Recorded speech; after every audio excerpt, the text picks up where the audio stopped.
So part two.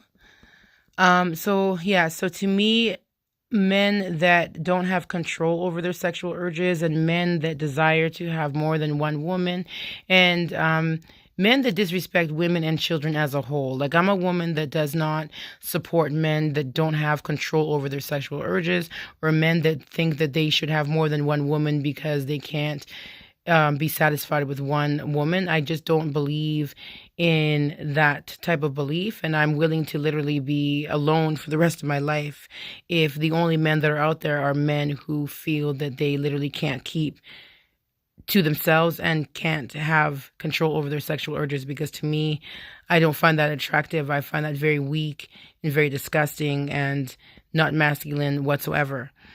So it was very like weird to me that these women would even look at me as a threat, because the last thing that I would ever do was look in their direction or in their dog's direction. I call these men because that's what I describe them as dogs. Like, I would never look in their direction. However, what has seemed to happen is these women have been doing beauty rituals and beauty spells, where I can notice that when they're doing these beauty rituals, it usually happens right after I feel really good about myself and I start to look really good and everything. And then, boom, the following day, it's like I break out in pimples. My skin, my face, they like to mess with my face. It gets 10 shades darker.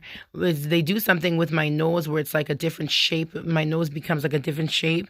They mess with like my eyes. Like, they do a lot of different things where it's like the following day I look completely different than the day before. Like, I don't look like myself at all.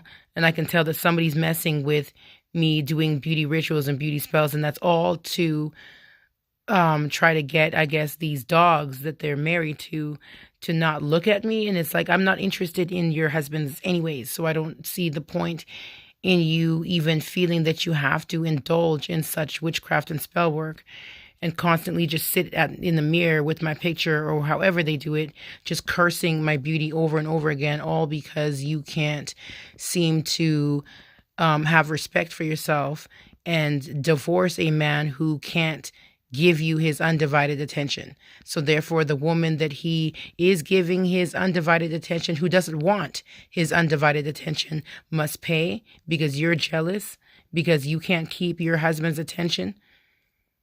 For me, I think that such a woman should have morals and respect for yourself, and you shouldn't be with a man that doesn't give you his undivided attention. Whether